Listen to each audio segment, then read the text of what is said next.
ఇప్పుడు రెండు శ్లోకాలు చూసినాం. 11వ శ్లోకం, 12వ శ్లోకం. 11వ శ్లోకం ఏంటిది?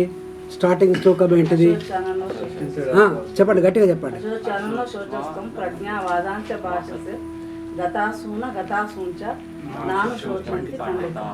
రైట్. ఈ శ్లోకం ద్వారా మనం నేర్చుకున్న జ్ఞానం ఏంటిది?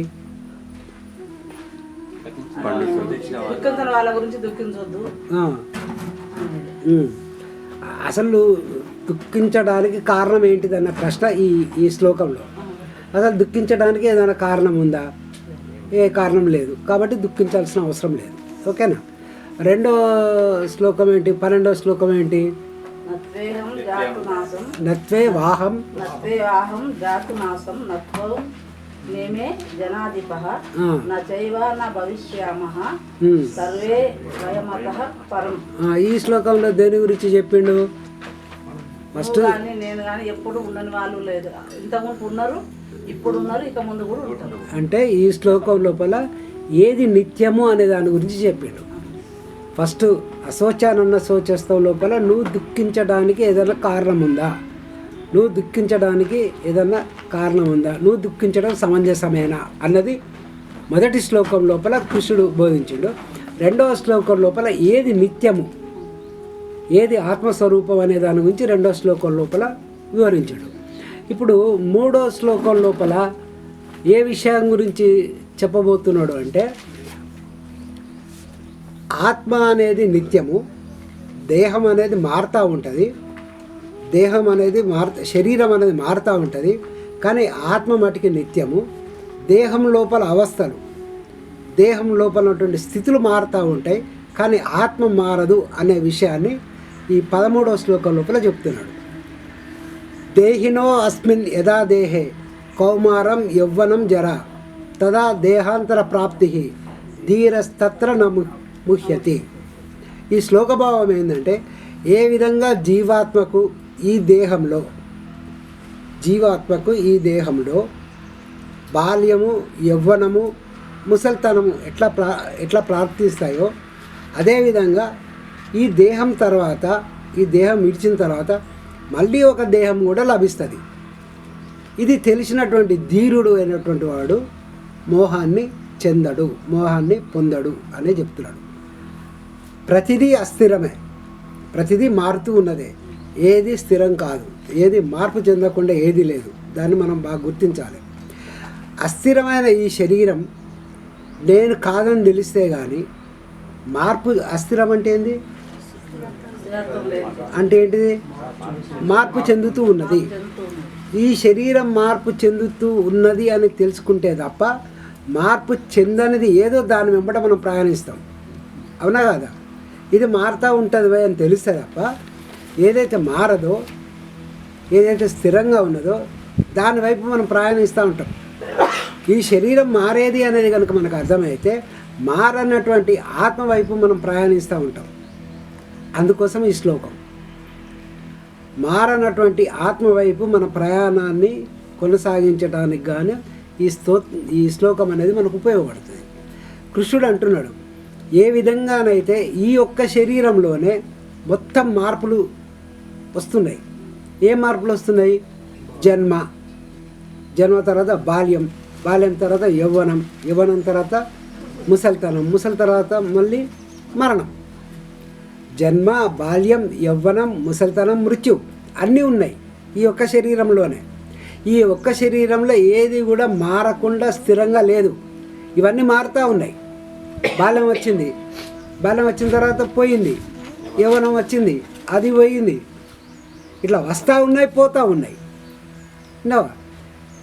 సో కానీ మనం మాట్లాడుకునేటువంటి భాష లోపల, మన యొక్క మాట్లాడుకునే భాషల శబ్దం లోపల గతి అంటే మార్పు, కదలిక అనేది మనం మాట్లాడే భాషలో లేదు. అది వచ్చిన ప్రాబ్లం.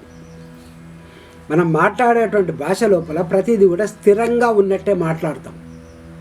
ఎందుకు, ఎక్కడ ప్రాబ్లం వస్తుంది మనిషికి అంటే, మాట్లాడేటువంటి భాష లోపల, వాడేటువంటి భాష లోపల గతి, కదలిక అనేది లేదు. అంత స్థిరత్వంలాగా, ఏది మార్పు చెందిన దానిలాగానే కనబడుతూ ఉంటుంది. కానీ జీవనం లోపల ఏది స్థిరత్వం అనేది లేదు. జీవనంలో ఏది స్థిరత్వం కాదు, అన్నీ మారుతున్నాయి. మార్పు చెందే జీవితం గురించి, మార్పు చెందుతున్నటువంటి జీవితం గురించి స్థిరము అనేటువంటి అర్థం ఉండేటువంటి శబ్దాలను ఉపయోగించడం వల్ల జీవనాన్ని అర్థం చేసుకోవడం కష్టమవుతుంది. మనం మాట్లాడే భాష, మనం అంటాం ఇతడు బాలుడు అని అంటాం, ఇతడు బాలుడు అని అంటాం. కానీ యాక్చువల్గా అది సరికాదు. ఆడు బాలుడా కాదు. ఎందుకంటే వాళ్ళ లోపల నిత్యం మార్పు చెందుతూ ఉన్నది, మార్పు జరుగుతూ ఉన్నది. ఏం మార్పు జరుగుతూ ఉన్నది? బాలుడిగా మారుతూ ఉన్నాడు, బాలుడిగా మారుతూ ఉన్నాడు. బాలుడు అన్న స్థితి ఎక్కడ లేదు. ప్రతిదీ కూడా అవుతూ ఉన్నటువంటి స్థితే ఉన్నది ఈ జీవనం లోపల. కానీ మనం మాట్లాడే భాష ఎట్లుంటుంది? ఆడు పిల్లవాడు, పిల్లవాడు అంటే వాడు పిల్లవాడు, అట్లాగే స్థిరంగా ఉంటాడు, ఏ మార్పు చెందడు అన్నటువంటి భావన లోపల మనం మాట్లాడేటువంటి భాష ఉంటుంది. కానీ వాస్తవానికి జీవితంలో వాడు మారకుండా ఉంటాడా? మారుతూనే ఉన్నాడు. కాబట్టి బాలుడుగా ఉన్నాడు అనేది తప్పు. బాలుడుగా అవుతున్నాడు, బాలుడిగా అవుతూ ఉన్నాడు, బికమింగ్. ఇది గుర్తుపెట్టుకోవాల్సినటువంటి విషయం. సో ఏది కూడా అయ్యి ఉన్న స్థితి అనేది ఉండదు, ఎప్పుడు కూడా అవుతూ ఉన్న స్థితే ఉంటుంది. అది జీవితం లోపల జరిగేటువంటి విషయం. కానీ మనం మాట్లాడే భాష మటుకు ఏంటంటే స్థిరంగా ఉన్నట్టుగానే మాట్లాడతాం. దీనివల్ల మనం జీవితాన్ని అర్థం చేసుకోలేకపోతూ ఉంటాం. ఇప్పుడు కృష్ణుడు అంటున్నాడు, అర్జున, ఈ జీవనంలో ఏది స్థిరంగా లేదు. ఈ జీవనంలో నీవు ఏ రూపాలనైతే చూస్తున్నావో అవి నిరంతరంగా మారుతూ ఉన్నాయి. నిన్న బాలుడు, తర్వాత యువకుడు, తర్వాత ముసలివాడు, ఎప్పుడు మారుతూనే ఉన్నాయి. ఈ శరీరం లోపల మార్పులు అనేవి సంభవిస్తూ ఉన్నాయి.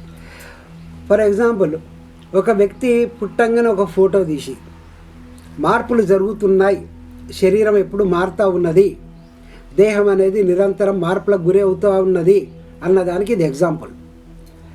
ఒక వ్యక్తి పుట్టంగానే ఫోటో తీసి ఆడు చనిపోయే క్షణం ముందు ఫోటో తీసి ఈ రెండు ఫోటోలు పక్క పెట్టి చూస్తే ఏమన్నా పోలికలు ఉంటాయా? ఏమన్నా సంబంధం ఉంటుందా? అంటే ఏంది, ఈ అంటే పసి బిడ్డగా ఉన్నప్పుడు ఫోటో, చనిపోయే ఫోటో, రెండింటికి ఎంతో తేడా ఉంటుంది. అంటే దేహం అనేది నిరంతరం మారుతూ ఉన్నది అన్నదానికి ఇది ఒక ఎగ్జాంపుల్. కృష్ణుడు అర్జునుతో అంటున్నాడు, ఏ రూపాలైతే నశిస్తాయి అన్న భయం ఉన్నదో, ఏ రూపాలైతే నశిస్తాయి అన్న భయం ఉందని అంటున్నావో అవి నశించడం కాదు, ఇవి నశిస్తాయి అనేటువంటి భయంలో ఉన్నావు. నశించడం కాదయా, అవి నశిస్తూనే ఉన్నాయి. ఇది బాగా పాయింట్ని అర్థం చేసుకోండి. నశిస్తాయి అన్న భయం వేరు, అవి నశిస్తూనే ఉన్నాయి, ఎప్పటి నుంచో నశిస్తూనే ఉన్నాయి. ఇప్పుడు కొత్తగా నువ్వు భయపడాల్సినటువంటి, భయం చెందాల్సినటువంటి అవసరం లేదు అనేది కృష్ణుడు చెప్తా ఉన్నాడు. మనం అంటాం బాలుడిగా ఉన్నది నేనే, యువకుడిగా ఉన్నది నేనే. నాయే 3 ఫోటోలు పెట్టామనుకో, చిన్నప్పటి ఫోటో, మధ్యలో యువకుడిగా ఉన్న ఫోటో, ముసలాడిగా ఉన్న ఫోటో పెట్టామనుకో, ఎవరైనా ఫ్రెండ్ వచ్చి సార్ ఇదే వాళ్ళది, నేనే పోయి అప్పుడు పిల్లని, ఇగో నేనే పోయి యువకుడిని, నేనే పోయి ముసలివాడిని అంటాం. మూడింటికి ఏమన్నా తేడా ఉంటుందా? తేడా అనేది చాలా ఉంటుంది. మూడింటికి సంబంధం అనేది ఉండదు, ఓకేనా? కానీ నేనే బాలుణ్ణి, నేనే యువకుణ్ణి, నేనే ముసలివాడిని, ఓకేనా? ఈ బాలుడు నేనే, యువకుడిని నేనే, ముసలోడిని నేనే అనేటువంటి జ్ఞాపకము నా లోపల ఎక్కడ ఉన్నది? ఎందుకంటే ఓదానికి సంబంధం లేదు. బాలుడిగా ఉన్నప్పుడు ఒక రకమైన రూపురేఖలు ఉన్నాయి, యువకుడిగా ఉన్నప్పుడు ఒక రకమైన రూపురేఖలు ఉన్నాయి, ముసలితనం వచ్చినాక రూపురేఖలు మారినాయి. కానీ అది నేనే, ఇది నేనే, ఈ ముసలోని కూడా నేనే అన్నటువంటి జ్ఞాపకం నీకు ఎక్కడ కలుగుతుంది? నీకు ఎక్కడ ఉంటుంది జ్ఞాపకం అనేది? ఈ జ్ఞాపకం అనేది ఎవరు పెట్టుకుంటారు? ఇది ఏదైతే ఇవన్నీ మారుతూ ఉన్నాయి, ఈ మారుతూ ఉన్న వాటిని గమనించాలంటే ఏదో ఒకటి మారనేది మన లోపల ఉండాలి. మారనేది ఉంటేనే మారుతున్నదాన్ని గమనించగలుగుతుంది. చక్రంతో పాటు ఇరుసు కూడా తిరిగితే ఇరుసు ఏం గమనిస్తుంది?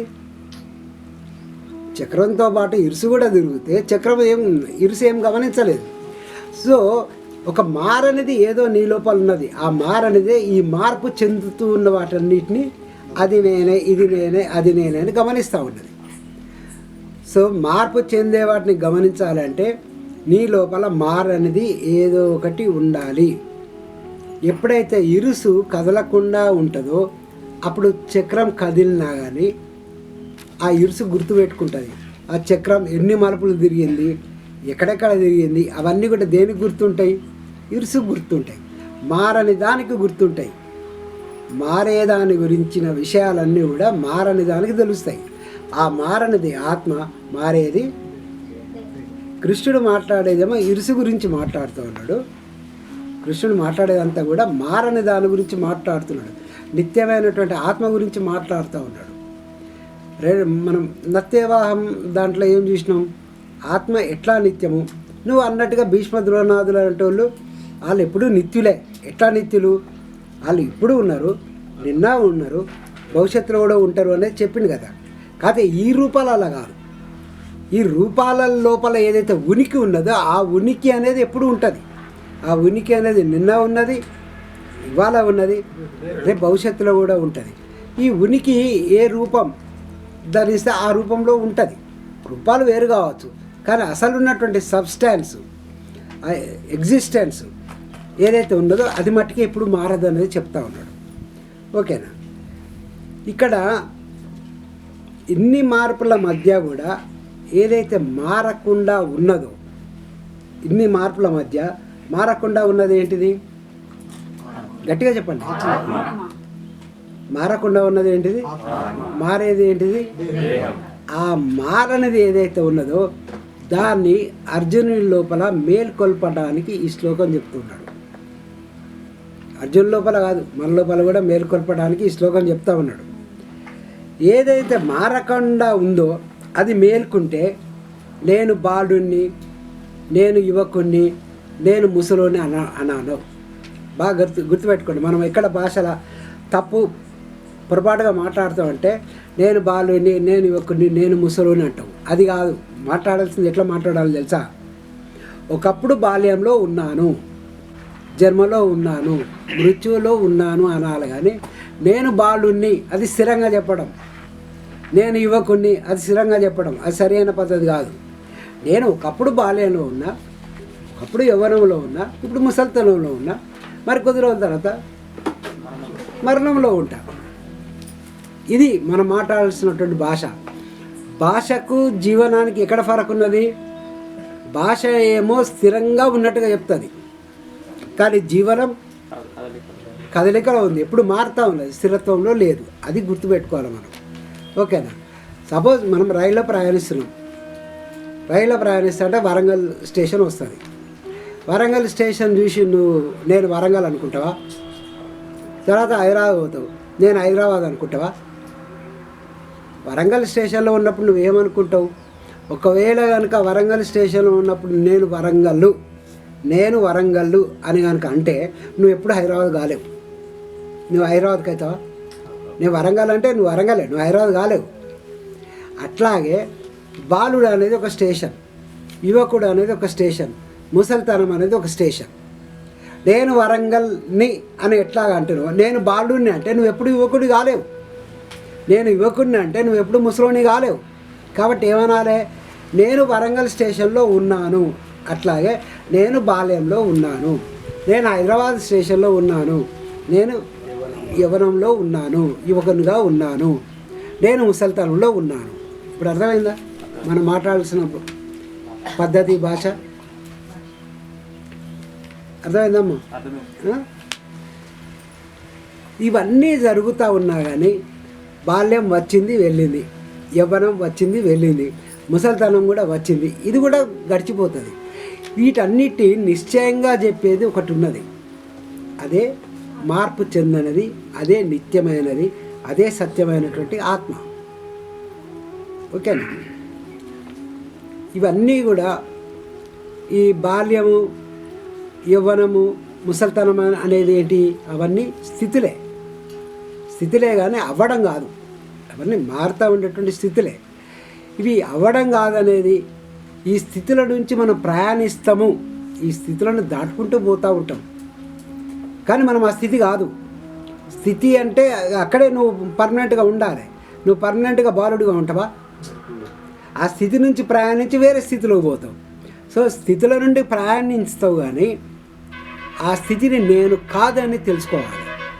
తెలుసుకోవడమే అదే నిత్యమైన ఆత్మ గురించి తెలుసుకోవడం. ఇవన్నీ కూడా బాల్యం, యవ్వనం, ముసలితనం అనేది ఆత్మ ధరించినటువంటి శరీరం యొక్క అవస్థలు. బాల్యం, యవ్వనం, ముసలితనం ఆత్మకా శరీరానికా? శరీరానికే కదా. శూరా శరీరానికే. సో ఈ శరీరాన్ని ధరించిన ఆత్మకు మట్టి కావు. ఆత్మ ధరించినటువంటి శరీరానికే ఇవన్నీ అవస్థలు. ఈ అవస్థలన్నీ మారుతూ ఉంటాయి. ఈ ఆత్మ అనేది మారదు అనేది గమనించగలిగితే ఏది నిత్యం అంటే అది ఆత్మ అనేది నిత్యము. ఇది ఈ పాయింట్ని అర్థం చేసుకుంటే అప్పుడు అసోచ్యులు అంటే ఏంది? ఎవరి గురించి అయితే దుఃఖించకూడదు. ఎవరి గురించి దుఃఖించకూడదు? నిత్యమైన వాళ్ళ గురించి దుఃఖించాల్సినటువంటి అవసరం లేదు. నిత్యులు ఎప్పుడు ఉండే వాళ్ళ గురించి నువ్వు ఏడవాలా? ఎప్పుడు ఉండే వాళ్ళ గురించి అయితే ఏడవవు కదా. ఆ పాయింట్ అర్థం కావడానికి ఈ శ్లోకం అనేది ఉపయోగపడుతుంది మనకి. ఓకేనా? ఏం లేదు, మనం డ్రెస్ వేసుకుంటాం ఇవాళ, రేపు ఇంకో డ్రెస్సు, తర్వాత ఎల్లుండి ఇట్లా మార్చి మనం వేసుకునే డ్రెస్సులను ఎట్లా చూస్తూ ఉంటామో శరీరం లోపల జరిగేటువంటి వివిధ మార్పులను, వివిధ స్థితులను కూడా ఆత్మ అనేది గమనిస్తూ ఉంటుంది. That's all. అర్థమైందా? సో శరీరాలను ధరిస్తుంటాము అని తెలుసుకోవడం కోసమే కృష్ణుడు ఈ దేహినో అస్మిన్ అనేటువంటి శ్లోకాన్ని చెప్పడం జరిగింది. ఓకే, పాయింట్ అర్థమైందా? పాయింట్ అర్థమైతే మనం ఇదే శ్లోకాన్ని ఇంకొంచెం తేలికగా అర్థం చేసుకునే ప్రయత్నం చేద్దాం. అస్మిన్ దేహే, దేహినో అస్మిన్ దేహే, ఈ శరీరంలో, యదా దేహే, దేహి అంటే ఇక్కడ దేహి అంటే దేహాన్ని ధరించిన వాడు దేహి. ఎట్లాగైతే దేహి ధరించిన శరీరం లోపల కౌమారము అంటే బాల్యము, యవ్వనము, ఈ ముసలితనం అనే మార్పులు ఎట్లా కలుగుతూ ఉంటాయో అట్లాగే ఈ దేహాన్ని విడిచిపెట్టిన తర్వాత కూడా ఇంకొక దేహం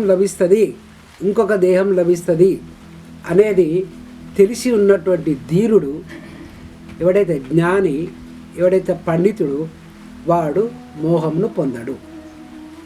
ఓకేనా? దేహినో అస్మిన్ యదా దేహే కౌమారం యవ్వనం జరా తదా దేహాంతర ప్రాప్తి ధీరస్తత్ర న ముహ్యతి.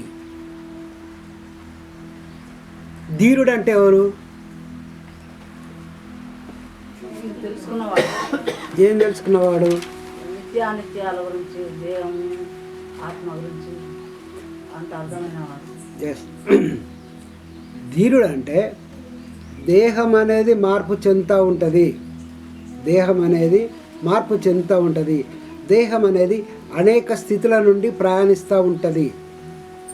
కానీ అది నేను కాదు, నేను అనేది మారనిది, స్థిరమైనది అని ఎవరైతే తెలుసుకుంటారో, ఈ దేహం అనేది ఎన్నో వికారాలు, ఎన్నో మార్పులకు గురవుతూ ఉంటుంది. కానీ నేను అనేది ఏదైతే ఉన్నదో, ఆత్మ అనేది మార్పు చెందదు అని తెలుసుకున్నవాడు ధీరుడు. ఎవడైతే అది తెలుసుకుంటాడో ఇది మారుతూ ఉంటుంది, శరీరం అనేది మారుతూ ఉంటుంది అని తెలుసుకున్నవాడు శరీరంలో మార్పులు వస్తే వాడు దుఃఖిస్తాడా? శరీరంలో మార్పులు వస్తే దుఃఖిస్తాడా? ఇక దుఃఖించడానికి నీకు ఎక్కడ కారణం ఉంది? శరీరం అనేది మార్పులకు గురవుతుంది. జన్మ నుంచి మళ్ళీ మరణం వరకు బాల్యము, యవ్వనము, ముసలితనము, రోగాలు, రొప్పులు, ఇవన్నీ మార్పులు అనేవి జరుగుతూ ఉన్నాయి కదా. ఇవన్నీ శరీరానికే జరుగుతున్నాయి, నాకు కాదు అని ఎవరైతే తెలుస్తారో వాళ్ళు ఏమైనా దుఃఖిస్తారా? దుఃఖించడానికి అవకాశం ఉంటుందా? ఓకేనా? ఇప్పుడు ఉదాహరణకు మీ ఫ్రెండ్ అమెరికా పోతున్నాడు. అమెరికా పోతుంటే మీ ఫ్రెండ్కి ఏం చేస్తారు? మీరు వీడుకోలు చెప్తారు, జబర్దస్త్ దావత్ కూడా చెప్తారు. వీడుకోలు చెప్తారు, జబర్దస్త్ దావత్ చెప్తారు. ఆయన ఏమంటారు? అట్లా పోయేటోని ఏడవైన అంటే ఏమంటారు? ఇంకొక పదం ఉన్నది, దేశాంతరం పోయింది అంటాం. ఏమంటావు? అది దేశాంతరం. అరే ఇది దేహాంతరం రవై, ఒక శరీరం నుంచి ఇంకో శరీరం దేహాంతరం. దాని నేను పెద్ద ఫరక్ ఏమున్నది రవై. ఆడ అమెరికాకు పోతే దేశాంతరం పోయినట్టు, ఈడు ఈ శరీరం విడిచిపెట్టి ఇంకో శరీరంలో పోతే దేహాంతరం. దీంట్లో పెద్ద డిఫరెన్స్ ఏం లేదు కదా. అది దేశాంతరం, ఇది దేహాంతరం. ఓకేనా? ఇక్కడ చావు అనే దాని నుంచి భయపడాల్సినటువంటి అవసరం ఎంత మాత్రము లేదు. ఒకటే భయం. ఎందుకు మనం భయపడుతూ ఉంటామంటే, నేను చచ్చిపోతే నా పిల్లం పొరగాళ్ళు ఆగమవుతారు కదా, అదే భయం అందరికీ. ఆ భయం తప్ప ఇంకోటి ఏమి లేదు. కానీ ఒక్క విషయం మీరు బాగా గుర్తుపెట్టుకోరు. ఇదొక్కటి మిమ్మల్ని ఈ ఒక్కటి క్లారిటీ ఇస్తే నా బరువు చాలా దిగిపోతుంది. నా బిడ్డలు, నా కొడుకులు, నా భార్య, నా కథ, నా కార్ఖానా ఇవన్నీ ఎక్కడి నుంచి వచ్చినాయి? దేనివల్ల వచ్చినాయి?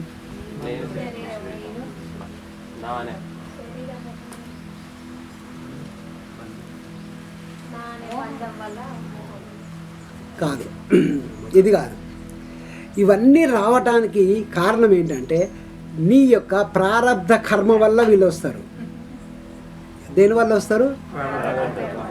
ప్రారబ్ధ కర్మ వల్లనే నాకు ఆవిడ భార్యగా వచ్చింది, ప్రారబ్ధ కర్మ వల్లనే వీళ్ళు పిల్లలుగా వచ్చిండు, ప్రారబ్ధ కర్మ వల్లనే నాకు ఈ ఆశలు వచ్చినాయి, ఇవన్నీ వచ్చినాయి నా ప్రారబ్ధ కర్మ వల్లనే. ఓకేనా? నా ప్రారబ్ధ కర్మ వల్ల ఇవి వచ్చినాయి, కానీ నేను కావాలనుకుంటే వచ్చినాయి కాదు. సో నా ప్రారబ్ధ కర్మ వల్ల వీళ్ళు నాకు ఎట్లా అయితే లభించిందో, వాళ్ళ ప్రారబ్ధ కర్మలు అనేటివి కూడా ఉంటాయా? ఉండయా? గట్టిగా చెప్పాలి. వాళ్ళ ప్రారబ్ధ కర్మలను బట్టే వాళ్ళకు జరగాల్సినవన్నీ జరుగుతాయా లేవా? మరి అటువంటిప్పుడు వాళ్ళకి జరిగే వాటి గురించి నువ్వెందుకు ఏడతావు? ఎడి ముఖం ఏడవడానికి ఏమైనా రీజన్ లేదా? అబ్బా సార్, నా కొడుకు సార్, వానికి ఉద్యోగం, అరే వానికి ఉద్యోగం వస్తలేదు, వాని నీ బిడ్డకు పెళ్ళి అయితే లేదంటే వాళ్ళ ప్రారంభ కర్మ ఏ విధంగా ఉన్నదో నీకు తెలియదు కదా. వాళ్ళ ప్రారంభ కర్మ గురించి నువ్వు ఏడవలసినటువంటి అవసరం లేదు కదా. నువ్వు ట్రై చేస్తావు, ఒకటి అదే తండ్రిగా ట్రై చేస్తాం, ట్రై చేయకుండా అయితే ఉంటాం. పిల్లకు పెళ్ళానో కొడుకు జాబనో ట్రై చేస్తాం, కానీ నువ్వు మరీ దుఃఖపడాల్సినటువంటి అవసరం లేదు. నువ్వు ఎంత మేరకు నీ బాధ్యతగా నువ్వు నీ కర్తవ్యంగా నువ్వు చేయగలగాలో అంతవరకు చేయాలి. అది అక్కడి వరకు సమంజసం, ఓకే. కానీ మీద వేసుకొని ఇక అదే సందు దొరికింది కదా అని చెప్పి మేడం 1000 రూపాయలు ఇవాళ బాధపడేది ఉన్నది సారా, ఇవాళ అక్కడిక్కడ బాధపడితే లాభం లేదు. ఓ 5-6 ఫ్రెండ్స్ని తీసుకొని బారు పోయి బాధపడాలి, ఇది తప్పు అంట. ఇంత తతంగా అవసరం లేదు అంట. సో ప్రారబ్ధవశాత్తు లభించినటువంటి పిల్లల పట్ల నీ బాధ్యత ఏంది? వాళ్ళను మంచి చదివిపియాలి, వాళ్ళను ఎంతవరకు చదివిపియాలో ఏ విధంగా అంతవరకే మన బాధ్యత. ఆ తర్వాత వాని కర్మ ప్రకారం వాడు అనుభవిస్తూ ఉంటాడు, జస్ట్ నువ్వు సాక్షిలాగా చూస్తూ ఉండాలి. నిజంగా ఇది ఉండటం అనేది చాలా కష్టం, అది నా సొంత అనుభవం. ఉండరు ఎరా, ఉంటారా? వాని ప్రారంధాన్ని నీ నెత్తి మీద వేసుకొని డ్యాన్స్ చేస్తావురా నువ్వు, అర్థమైందా? అదే కదా, నువ్వు భగవంతుడు కావాలనే కదా. భగవంతుని తాపత్రయం అంతా కదే సార్. వీళ్ళందరూ ఎప్పుడు భగవంతులు అవుతారా అని ఎదురు చూస్తా ఉన్నాడు ఆయన. అందుకే కృష్ణుని ద్వారా ఆ భగవత్ జ్ఞానాన్ని మనకు అందించిండు. సో గుర్తుపెట్టుకోవాల్సిన విషయం ఏంటంటే,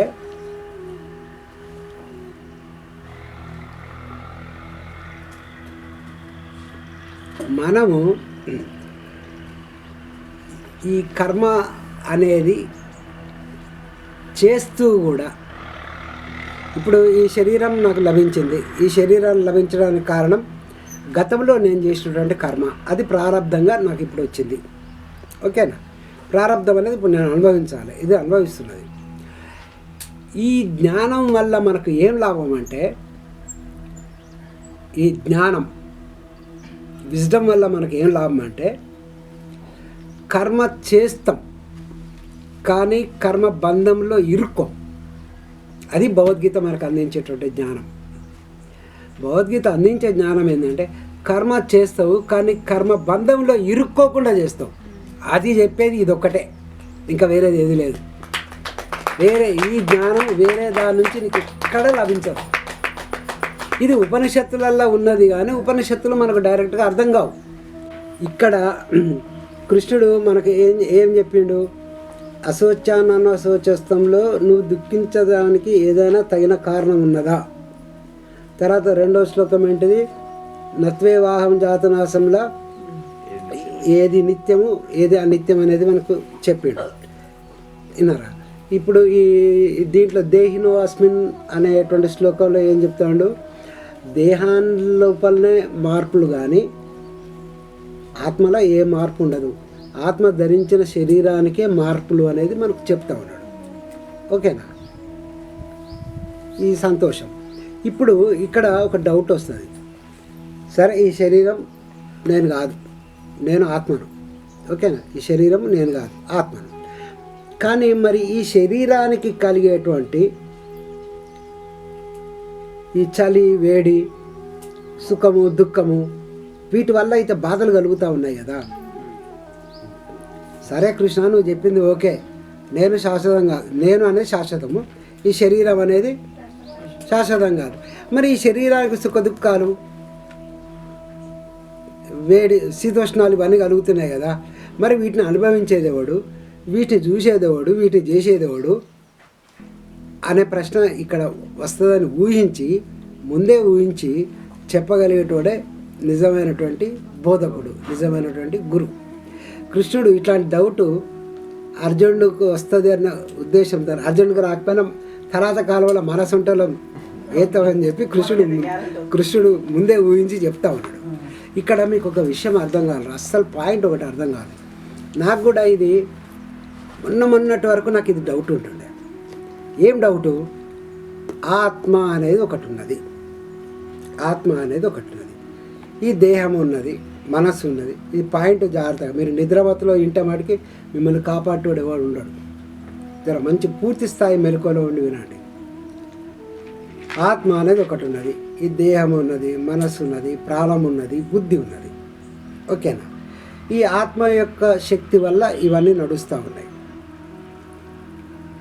ఈ ఆత్మ అనే శక్తి వల్ల ఇవన్నీ ఎట్లా నడుస్తూ ఉన్నాయి?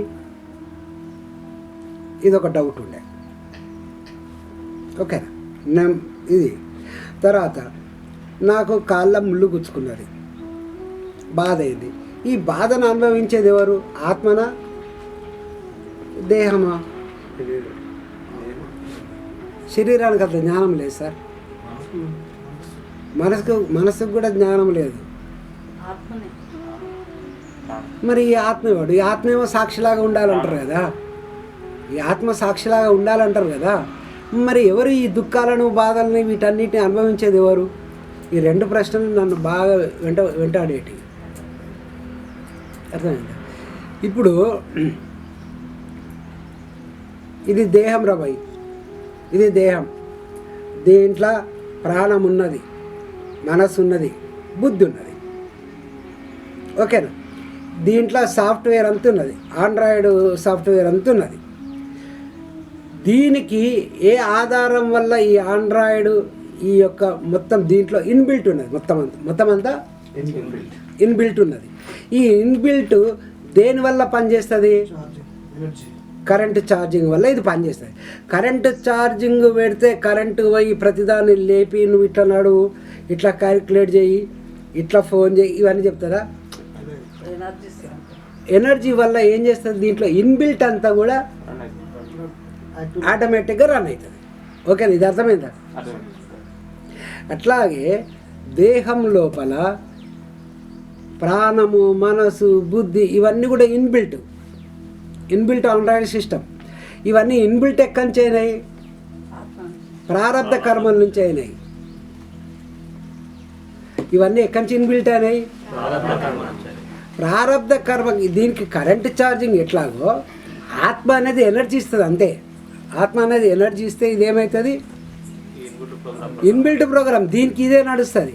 అక్కడ ఆత్మ అనేది సాక్షి, చేసేదంతా ప్రారబ్ధ కర్మ వల్ల ఇవన్నీ కూడా చేస్తూ ఉంటాయి. ఇది ఒక పాయింట్ క్లియర్. రెండవ పాయింట్, ఏది సుఖ దుఃఖాలను అనుభవిస్తూ ఉంటుంది? శరీరం చైతన్యం కాదు. చైతన్యం అంటే ఏంది? జ్ఞానం కలిగిన దాన్ని చైతన్యం అంటాం. జ్ఞానం కలిగిన దాన్నే చైతన్యం అంటాం. అర్థమైందా? ఈ శరీరానికి చైతన్యం లేదు, ప్రాణానికి చైతన్యం లేదు, మనస్సుకు చైతన్యం లేదు, బుద్ధికి చైతన్యం లేదు, ఆత్మకే చైతన్యం లేదు. ఇక్కడ మనం ఒక పాయింట్ను బాగా గమనించాలి. ఎవడు దుఃఖపడుతున్నాడు? ఆత్మే దుఃఖపడుతుంది. ఆత్మ ఏ విధంగా దుఃఖపడుతుంది తెలుసా? ఆత్మ అనేది ఈ శరీరం లోపల ఆత్మ అనేది ప్రవేశించి నేను ఈ శరీరం మేరకే అన్నప్పుడు, ఆత్మ అనేది ఈ శరీరంలో ప్రవేశించి ఈ శరీరం మేరకే నేను అని అనుకున్నప్పుడు దాన్ని జీవాత్మ అంటాం. ఆత్మ అంటే అఖండ స్వరూపం, సర్వవ్యాపకం. ఎప్పుడైతే శరీరం మేరకే నేను అనుకున్నది ఏదైతే ఉంటుందో అది పరిమితమైనది. పరిమితమైన జ్ఞానము, పరిమితమైనది ఏదైతే ఉన్నదో జీవాత్మ అక్కడ అనుభవిస్తుంది సార్. ఇక్కడ మనం చేయాల్సిన పనుల్లో ఏంటంటే ఈ పరిమితమైనటువంటి జ్ఞానాన్ని అపరిమితమైన జ్ఞానంగా విస్తరించుకోవాలి. దానికోసమే జ్ఞానం కావాలని మొత్తుకునేది. జ్ఞానం ఎందుకు? ఏదైతే జీవాత్మకు లేదా పరిమితమైన జ్ఞానం ఉన్నదో దాన్ని అపరిమితమైన జ్ఞానంగా విస్తరించుకోవడం కోసం నువ్వు ఎప్పుడైతే పరిమితము, ఈ దేహానికే పరిమితము, ఈ శరీరానికే పరిమితం అన్నంత కాలము ఈ శరీరానికి జరిగేటువంటి అన్ని సుఖదుఖాలకు, అన్ని శీతోష్ణ సుఖదుఖాలకు ఆ జీవాత్మ అనేది అక్కడ అనుభవిస్తూ ఉంటుంది, అక్కడ అనుభవం కలుగుతూ ఉంటుంది. అర్థమైందా సార్? పాయింట్ అర్థమైందా? సో ఇది ఈ శరీరం ఏ విధంగా నడుస్తుంది అంటే ఆండ్రాయిడ్ సిస్టమ్, ఛార్జింగ్ ఆత్మ ఇస్తుంది. కానీ ఎప్పుడైతే పరిమితంగా ఈ శరీరమే నేనన్న భావనలో కనుక ఆత్మ ఎప్పుడైతే ఉంటుందో దాన్ని జీవాత్మ అంటాం. ఆ జీవాత్మ సుఖ దుఃఖాలకు అనుభవిస్తూ ఉంటాం. అయితే అక్కడ ఏ విధంగా ఉండాలి మనం, ఏ విధంగా ఉంటే ఆ శీతోష్ణ సుఖ దుఃఖాలను బయటపడతాం అనేది కృష్ణుడు ఈ 14వ శ్లోకంలో చెప్తున్నాడు. ఇది యాక్చువల్గా ఇక్కడ ఏమాత్రం సంబంధం లేని విషయం. కానీ మామూలుగా మనిషికి వచ్చేటువంటి డౌట్ ఏంటంటే ఇది అనిత్యము, నిత్యం అనేది ఒకటి ఉన్నది. సరే, మరి ఈ అనిత్యానికి ఒక సుఖము, దుఃఖము, చలి, వేడి అనేటివి కలుగుతున్నాయి కదా, మరి వీటి విషయం ఏంది అని అడుగుతాడు అన్నటువంటి ముందు చూపుతోని కృష్ణుడు మనకు ఈ శ్లోకాన్ని బోధిస్తున్నాడు. ఓకేనా?